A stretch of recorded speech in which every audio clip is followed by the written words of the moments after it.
My name is Karen Henry, and I want to say that this impetus for this project, Guidance Coach, was based on 21 years ago.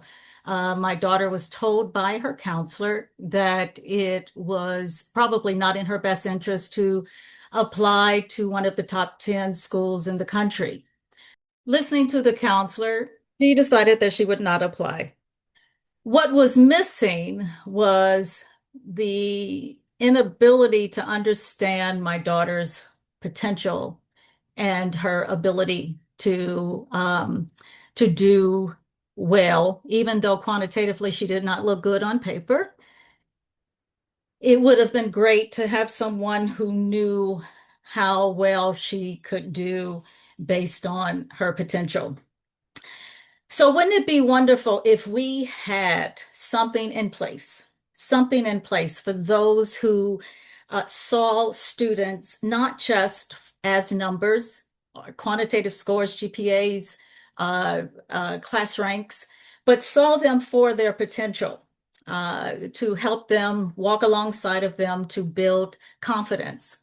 Let me say that we understand that the role of guidance counselor today in our environmental system, they're dealing with a large number of student loads. Their workload is tremendous. They have to meet academic, social, emotional needs. There's a lot of stress and burnout. They're doing the best they can, but wouldn't it be great to have additional support for the counselors? Just to give you some idea of what we're looking at, according to the American Counselor Association, the average should be 250, but we're looking at right now a national average of 408 to one counselor in the nation. And in an urban setting, that number even increases to 480. When we're talking about elementary school students, that number goes even higher. We're looking at 480 to maybe 560, depending on if there is a counselor in the school system. There is a challenge. Of course, we're all aware of this. The issue is not commitment, it is capacity. For 1 out of 5 students are experiencing some type of mental health crisis. 20 to 30% of those are able to receive the attention that they need, but there's 70% who are deemed okay. They're okay. They're surviving, but not thriving. Wouldn't it be wonderful if we had someone who could assist them with confidence building, direction, and give the other 70% support? The role of the guidance counselor. Their job is not a coach. Their job is not to replace the guidance counselor. That can't be done. They're doing a fabulous job within their means, but their job is to work alongside of them, to help them do self-discovery, to find out who they are, to strengthen their goal setting abilities and accountabilities and their active student involvement. And moreover, it will advance holistic growth by building critical life skills and leadership skills for those students who don't believe that they are leaders. The coaches will work alongside of the counselors. The counselors will continue to do the work they currently do. The academic, social, and emotional needs will still be met for every student. But both roles, even though they are valuable, will have distinctively different approaches to how they approach the student in their support.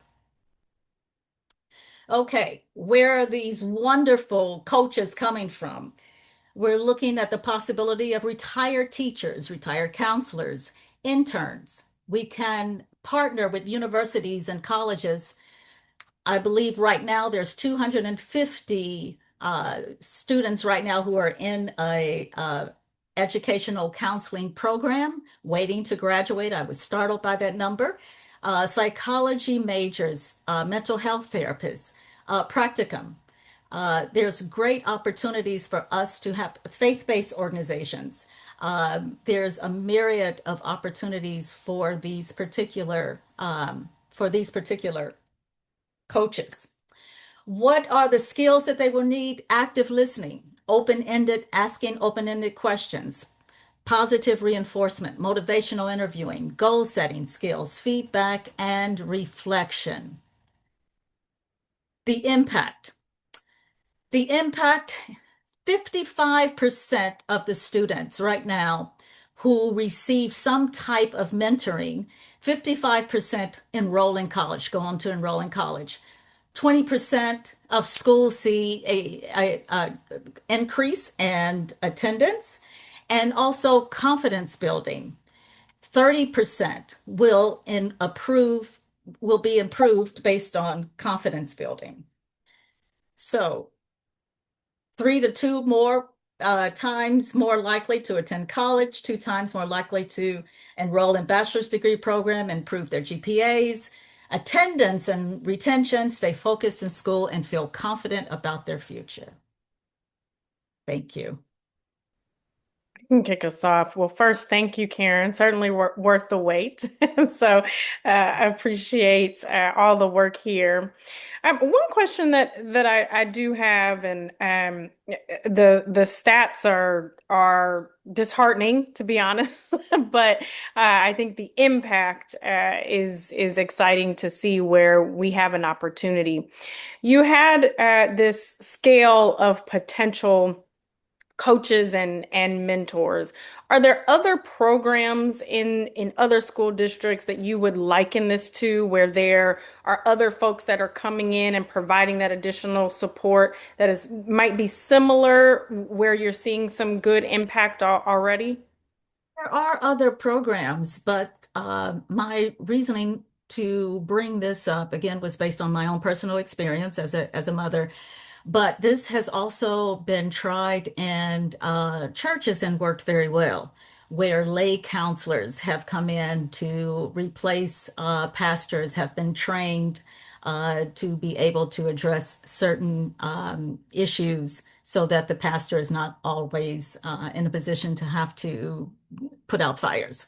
So yes, it's been, but there are other programs. I'm sure Shauna can speak to some of the programs that are in place. What I like about this, though, is that it can be based on consistency. Again, we said that it is not commitment. We have wonderful counselors, wonderful. They're doing their job. They have to look at the quantitative score. It is based on capacity. We don't have a lot of people who can say, hey, you can do it. You got the potential. Believe in yourself. So this is just having that person who will extend the reach of the counselor to go alongside and be there available to talk, to provide resources, support, whatever other things are needed outside of the scope of the counselor. I really like this. I really like this because of two reasons. I would sum this up.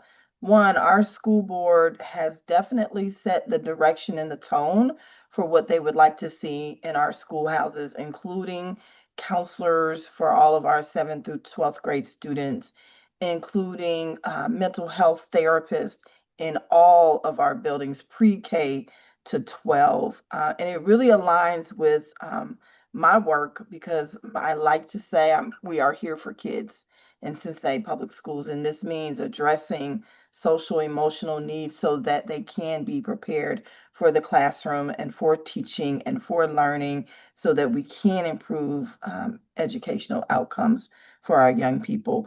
I will also tell the group I am super proud to be able to say I think CPS is hitting that 250 to 1 mark, which is a Herculean task. I don't know how long we'll be able to keep that up, simply because of finances, not necessarily because of need or the desire or the value. Yes.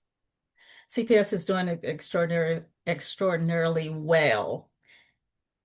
This would really help at the elementary and the middle school level where you don't have touch points, as many touch points for the students, and in terms of building that pipeline for counselors to come aboard and share confidence building.